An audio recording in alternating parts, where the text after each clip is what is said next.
Hello friend, welcome to money classes. मैं मनभूषण गिरी आपका स्वागत करता हूं आपके अपने चैनल मनी क्लासेज में।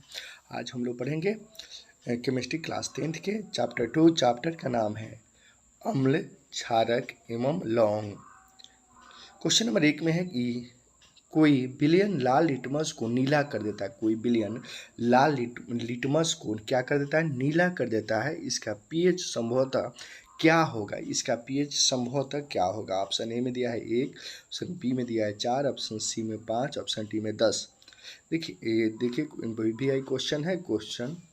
वीवीआई क्वेश्चन है 2012 और 2013 में पूछा हुआ है। तो क्वेश्चन नंबर 1 का सही आंसर हो जाएगा ऑप्शन नंबर डी यानी 10।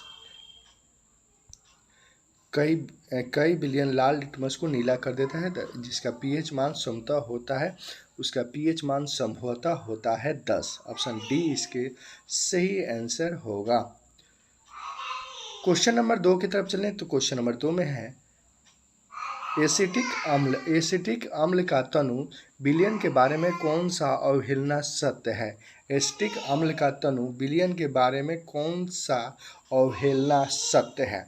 ऑप्शन की बात करें तो ऑप्शन ए में दिया हुआ है यह सिरका सी गंध देता है। ऑप्शन बी में दिया है यह प्याज सी गंध देता है। ऑप्शन सी में दिया है यह सड़े अंडे सी गंध देता है। ऑप्शन डी में है यह सड़े मांस सी गंध देता है। क्वेश्चन नंबर 2 का सही आंसर हो जाएगा ऑप्शन नंबर यह सिरका सी गंध देता है। क्वेश्चन नंबर 3 की तरफ चलें तो क्वेश्चन नंबर 3 में है अल्कोहल में उबलती पत्ते पर आयोडीन विलयन में के कुछ बूंदे डालने पर पत्ता का रंग हो जाता है। पत्ता का रंग हो जाता है। कैसा हो जाता है? ऑप्शन ए में दिया है गुलाबी, ऑप्शन बी में नीला, ऑप्शन सी में नीला एवं नीला काला, ऑप्शन डी में है काला। तो क्वेश्चन नंबर 3 का सही आंसर होगा ऑप्शन नंबर सी नीला काला।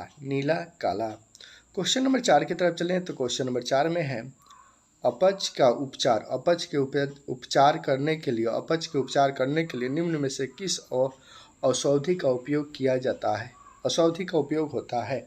अपच का उपचार करने के लिए निम्न में से किस औषधि का उपयोग होता है? ऑप्शन की तरफ चलें तो ऑप्शन की तरफ इसका सही आंसर हो जाएगा ऑप्शन नंबर सी।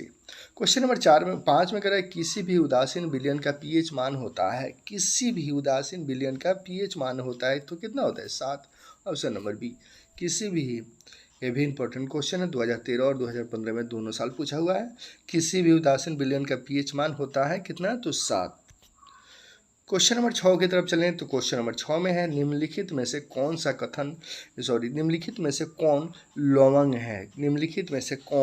लवंग है? तो इसका सही आंसर होगा ऑप्शन नंबर सी K2SO4 क्या है? लवंग है। Option number C.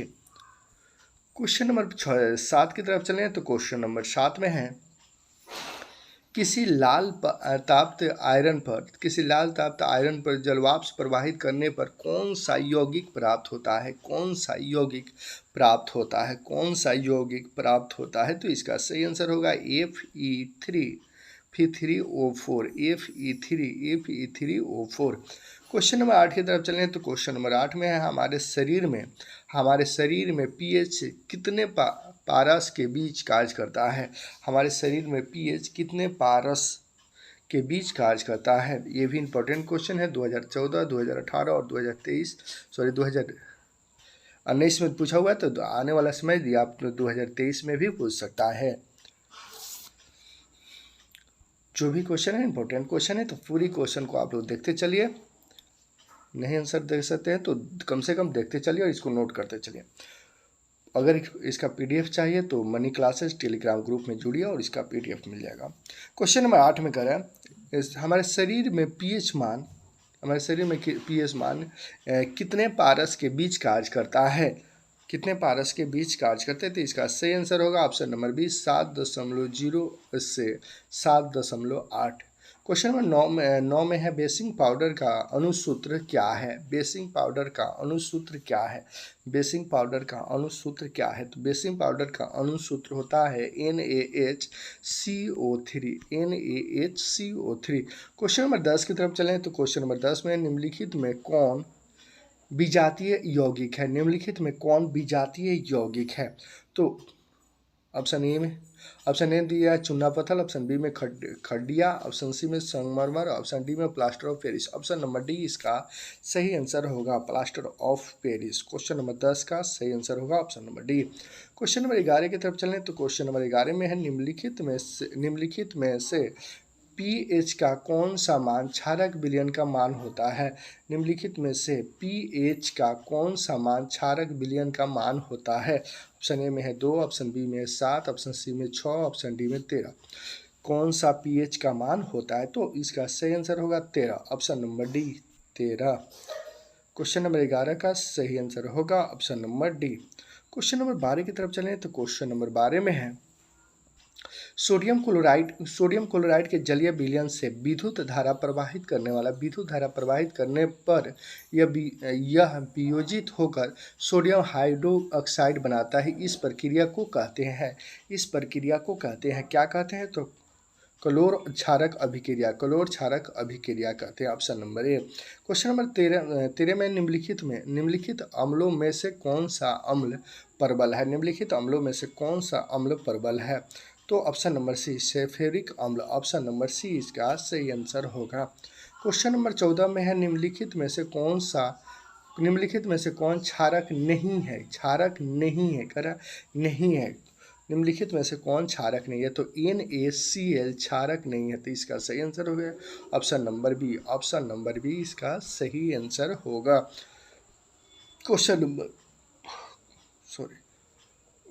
Question number 15 की तरफ चलें तो क्वेश्चन नंबर 15 में निम्नलिखित क्षारकों में कौन परबल क्षारक है? निम्नलिखित क्षारकों में कौन परबल क्षारक है? तो इसका सही आंसर होगा ऑप्शन नंबर बी NaOH परबल क्षारक है। NaOH परबल क्या है? क्षारक है। क्वेश्चन नंबर 16 की तरफ चलें तो क्वेश्चन नंबर 16 में है लिटमस विलयन जो बैगनी रंग का रजक होता है। लिटमस विलयन जो बैगनी रंग का रजक होता है, यह किस पदार्थ का बना होता है? तो इसका सही आंसर होगा ऑप्शन नंबर बी लीचेन का बना होता है। Option number B lichen. Question number 17 की तरफ चलें तो क्वेश्चन नंबर 17 में निम्नलिखित में से कौन सूचक की तरह इस्तेमाल नहीं किया जा सकता है? निम्नलिखित में से कौन सूचक की तरह इस्तेमाल नहीं किया जा सकता है? क्वेश्चन नंबर 17 का सही आंसर होगा ऑप्शन नंबर डी मूली। कुछ सूचक की तरह इस्तेमाल नहीं किया जा सकता है। क्वेश्चन नंबर 18 की तरफ चलें तो क्वेश्चन नंबर 18 में है निम्नलिखित में से कौन गंधीय सूचक नहीं है? निम्नलिखित में से कौन गंधीय सूचक नहीं है? क्वेश्चन नंबर 18 निम्नलिखित में से कौन गंधीय सूचक नहीं है? तो ऑप्शन सी शकरकंद गंधीय सूचक नहीं है। ऑप्शन नंबर सी इसका सही आंसर होगा। क्वेश्चन नंबर 19 की तरफ चलें तो क्वेश्चन नंबर 19 में है निम्नलिखित में से कौन द्विक्षारकीय अम्ल है? निम्नलिखित में से कौन द्विक्षारकीय अम्ल है? निम्नलिखित में से कौन द्विक्षारकीय अम्ल है? तो ये ऑप्शन क्वेश्चन नंबर 19 का सही आंसर हो जाएगा H2SO4। क्या हो जाएगा? H2SO4, यानी option number D H2SO4। Question number 20 की तरफ चलें तो क्वेश्चन नंबर 20 में है पोटास एलम होते हैं तो एक दिक लवंग होते हैं। पोटास अम्ल क्या होते हैं? एक दिक अम्ल होते हैं, तो इसका भी सही आंसर होगा option number D. Question number 21 में एसिटिक अम्ल एक दुर्बल अम्ल है। एसिटिक अम्ल जो है एक दुर्बल अम्ल है, तो क्वेश्चन नंबर 21 का सही आंसर होगा ऑप्शन नंबर सी यह कम आयनित होते हैं। यह क्या होते हैं? यह कम आयनित होते हैं। क्वेश्चन नंबर 22 में निम्नलिखित में से सबसे प्रबल लौंग कौन है?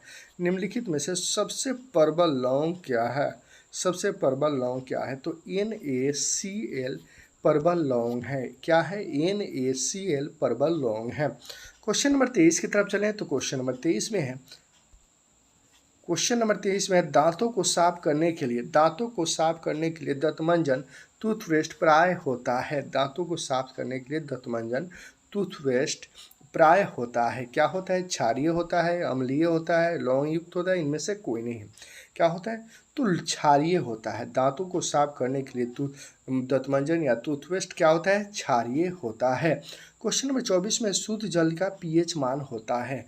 शुद्ध जल का पीएच मान होता है तो 7। शुद्ध जल का पीएच मान कितना होता है? 7 होता है। शुद्ध जल का पीएच मान 7 होता है और सूत्र होता है H2O। शुद्ध जल का पीएच मान 7 और सूत्र H2O। क्वेश्चन नंबर 25 की तरफ चलें तो क्वेश्चन नंबर 25 में है जब CO2 गैस को पानी में घोला जाता है, जब CO2 गैस को पानी में घोला जाता है तो बिलियन का पीएच मान है, तो बिलियन का पीएच मान होता है, तो बिलियन का पीएच मान होता है कितना होगा?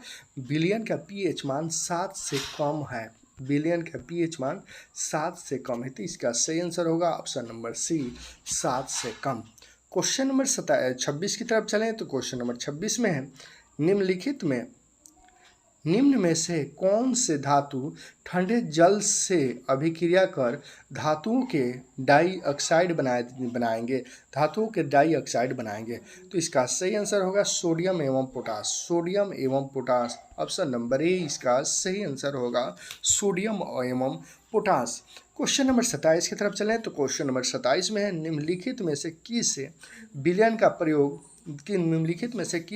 का उपयोग दीवारों की सफ़ेदी करने के लिए किया जाता है? निम्नलिखित में से किस बिलियन का उपयोग दीवारों की सफ़ेदी करने के लिए किया जाता है? तो क्वेश्चन नंबर 27 का सही आंसर होगा option number B, CaOH2। Question number 28 की तरफ चलें तो क्वेश्चन नंबर 28 में है निम्नलिखित में से कौन सा बुझा हुआ चूना है? निम्नलिखित में से कौन सा बुझा हुआ चूना है? तो क्वेश्चन नंबर 28 का सही आंसर होगा option number B. Question number 29 में है लवंग Na2CO3 जलीय विलयन का पीएच मान है। लवंग Na2CO3 का जलीय विलयन का पीएच मान है। लौंग NO2CO3 के जलीय विलयन का पीएच मान है कितना है? तो 7 से अधिक, 7 से अधिक होता है। ऑप्शन नंबर बी इसका सही आंसर होगा, 7 से अधिक। CO2 गैस में जल घुलता है तो विलयन का पीएच मान क्या होता है? विलयन का पीएच मान 7 से कम होता है, 7 से कम होता है। और लवंग Na2CO3 का जलीय विलयन का पीएच मान 7 से, क्वेश्चन नंबर 29, 7 से अधिक होता है। ऑप्शन नंबर बी इसका सही आंसर होगा। क्वेश्चन नंबर 30 की तरफ चलें तो क्वेश्चन नंबर 30 में है एसिटिक अम्ल का IUPAC नाम है। एसिटिक अम्ल का IUPAC नाम है तो इसका सही आंसर होगा एथेनाइक। ऑप्शन नंबर ए इसका एथेनाइक अम्ल, ऑप्शन नंबर ए इसका सही आंसर होगा। क्वेश्चन नंबर 31 की तरफ चलें तो क्वेश्चन नंबर 31 में निम्नलिखित में से कौन सा आयन लाल लिटमस को नीला कर देता है? निम्नलिखित में से VVI क्वेश्चन देखिए 2018-2019 में पूछा हुआ था तो आप लोग के समय भी पूछ सकता है। तो निम्नलिखित में से कौन सा आयन लाल लिटमस को नीला कर देता है? इस तरह के क्वेश्चन पहले भी पढ़ चुके हैं, लाल लिटमस को नीला कर देता है। तो क्वेश्चन नंबर 31 का सही आंसर होगा option number B. Option number B इसका सही आंसर होगा। क्वेश्चन नंबर 32 की तरफ चलें। क्वेश्चन नंबर 32 जो आपके स्क्रीन पे है, क्वेश्चन नंबर 32 में कह रहा है कोई बिलियन नीले लिटमस पत्र को लाल कर देता है। कोई बिलियन नीले लिटमस पत्र को क्या कर देता है? लाल कर देता है। इसका पीएच मान संभवतः होगा, इसका पीएच मान संभवतः होगा। देखिए वही क्वेश्चन को हमें घुमा फिरा के 3-4 क्वेश्चन बनाया है। कोई बिलियन नीले लिटमस को लाल कर देता है तो उसका पीएच मान संभवतः होगा। तो क्वेश्चन नंबर 32 का सही आंसर होगा ऑप्शन नंबर ए यानी ऑप्शन नंबर ए यानी 5। क्वेश्चन नंबर 33 की तरफ चलें तो क्वेश्चन नंबर 33 में है ऑक्सोलिक अम्ल का प्राकृतिक स्रोत निम्नलिखित में से कौन है? निम्नलिखित में से कौन है प्राकृतिक स्रोत? निम्नलिखित में से कौन है? तो टमाटर, ऑप्शन नंबर बी इसका सही आंसर होगा टमाटर। क्वेश्चन नंबर 34 की तरफ चलें तो क्वेश्चन नंबर 34 में है एक छात्र जांच परख नली के लिए सोडियम का बाइकोनेट के तनु विलयन में स्वरभर्मिक सूचक के कुछ बूंद मिलाता है तो निम्नलिखित में से कौन सा रंग दिखेगा? तो क्वेश्चन नंबर 34 का सही आंसर होगा option number A Neela. Option number A यानी नीला। क्वेश्चन नंबर 35 की तरफ चलें। क्वेश्चन नंबर 35 की तरफ चलें तो क्वेश्चन नंबर 35 में है एक जांच परख नली क्वेश्चन नंबर 35 है एक जांच परख नली के लिए विलयन में एक लोहे की कील को डुबाया गया है। आधे घंटे के बाद यह देखा गया है कि विलयन का रंग परिवर्तित हो चुका है। यह जांच परख नली में विलयन था। तो क्वेश्चन नंबर 35 का सही आंसर हो जाएगा ऑप्शन नंबर बी CuSO4 यानी option number B. Question number 36 की तरफ चलें तो क्वेश्चन नंबर 36 जो भी क्वेश्चन है क्वेश्चन का प्लास्टर ऑफ पेरिस का रासायनिक सूत्र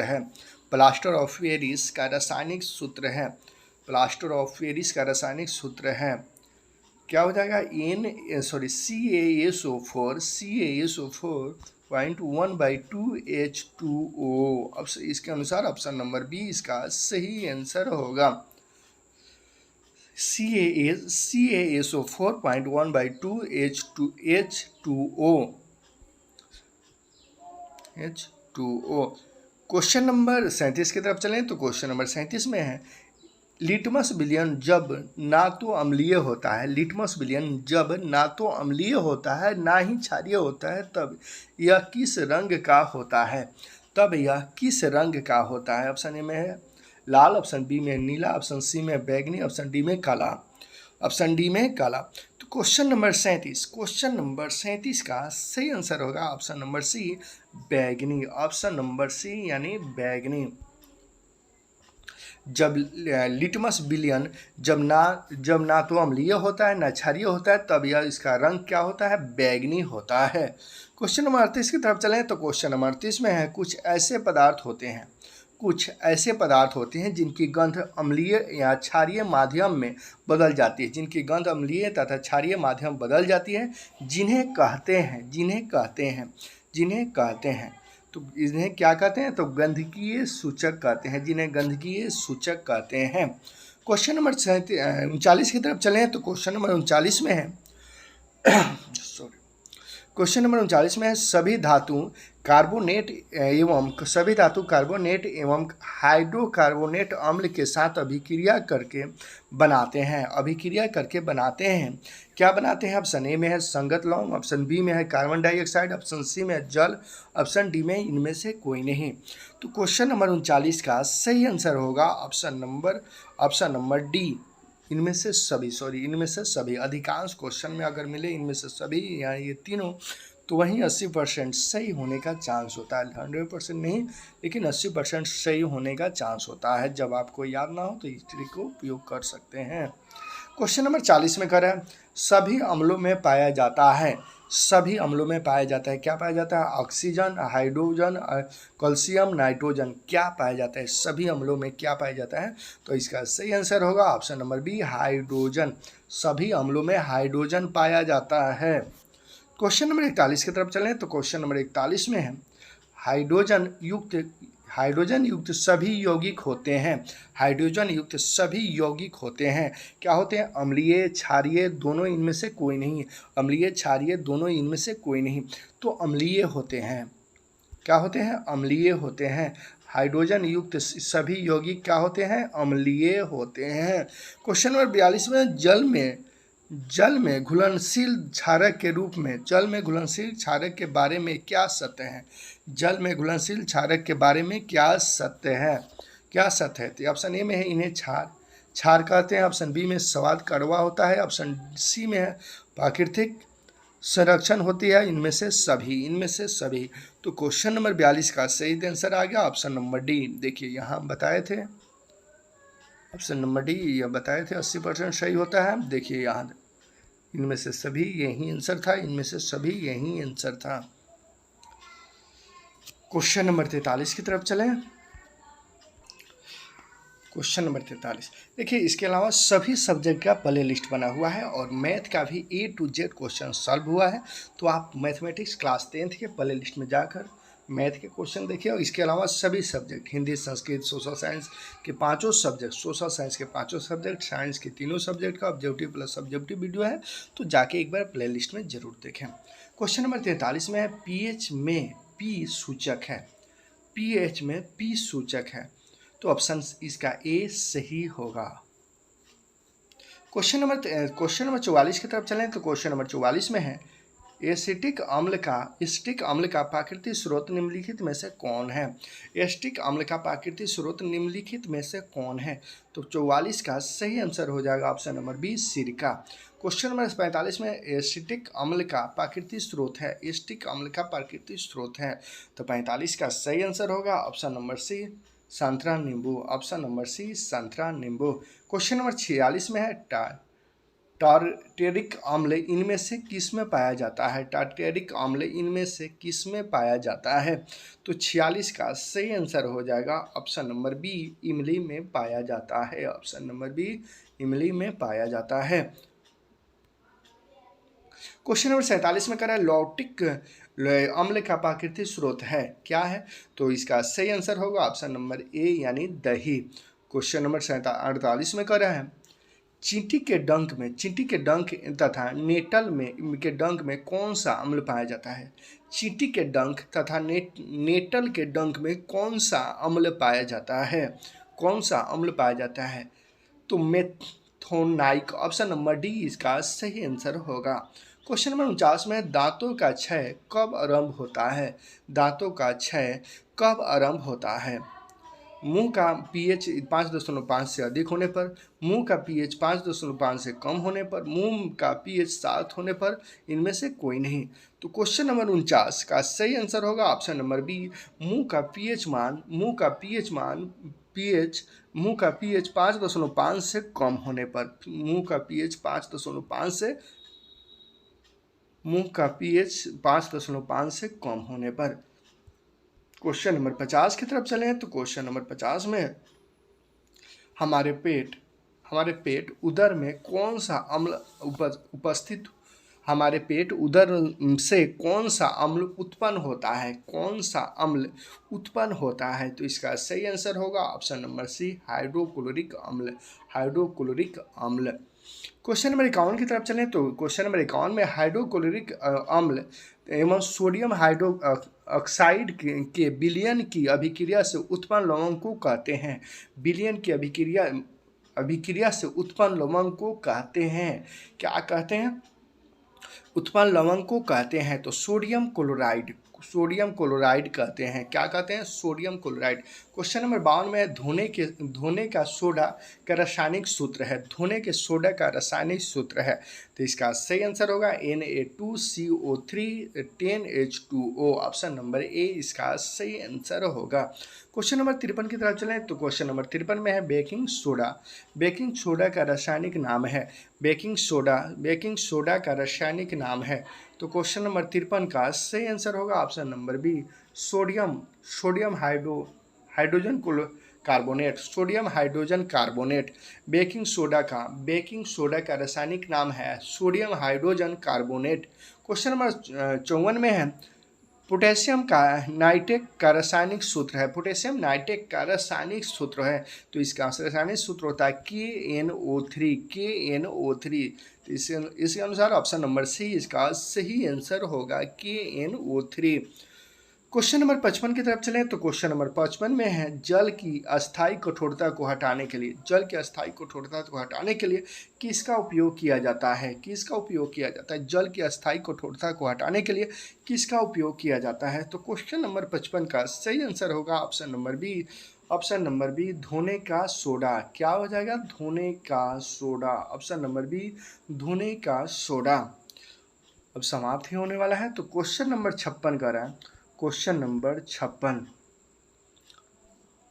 क्वेश्चन नंबर 56 में करा सोडा लवंग अग्निशक में किसका उपयोग किया जाता है? अग्निशक अग्नि अग्नि अग्निशामक में किसका उपयोग किया जाता है? तो क्वेश्चन नंबर 56 का सही आंसर होगा option number C. Option number C. Question number 57 की तरफ चलें, तो क्वेश्चन नंबर 57 में है सल्फेट अल्डिहाइड हेमोटाइटेट का नाम अन्य नाम है। हेमोटाइटेट का अन्य नाम है। तो क्वेश्चन नंबर 57 का सही आंसर होगा plaster of Paris. Option number B plaster of Paris इसका अन्य नाम है। जिप्सम का रासायनिक सूत्र है। जिप्सम का रासायनिक सूत्र है। क्या होता है जिप्सम का रासायनिक सूत्र? तो इसका सूत्र होता है CaSO4.2H2O। CaSO4.2H2O है। इसके अनुसार ऑप्शन नंबर बी इसका सही आंसर हो जाएगा। ऑप्शन नंबर बी इसका सही आंसर हो जाएगा। क्वेश्चन नंबर 59 में करा फॉर्मिक अम्ल का IUPAC नाम है। फॉर्मिक अम्ल का IUPAC नाम है। क्या नाम है? तो इसका मेथेनाइक अम्ल। ऑप्शन नंबर ए मेथेनाइक अम्ल। क्वेश्चन नंबर 60 की तरफ चलें, तो क्वेश्चन नंबर 60 में है अम्ल का पीएच मान होता है। अम्ल का पीएच मान होता है तो कितना होता है? 7 से कम। अम्ल का पीएच मान क्या होता है? 7 से कम। अम्ल का पीएच मान होता है 7 से कम। ऑप्शन नंबर ए इसका सही आंसर होगा। क्वेश्चन नंबर 61 में करें निम्नलिखित में से कौन गैस चूने के पानी की दूधिया बना देता है? निम्नलिखित में से कौन से गैस चूने को पानी को दूधिया बना देता है? ऑप्शन ए में Cl2, ऑप्शन बी में SO2, ऑप्शन सी में CO2, ऑप्शन डी में है O2। क्वेश्चन नंबर 61 का सही आंसर होगा option number C CO2। Option number C यानी CO2। इसके बाद लेकर आ रहे हैं क्वेश्चन चैप्टर नंबर 3। चैप्टर का नाम है धातु एवं अधातु।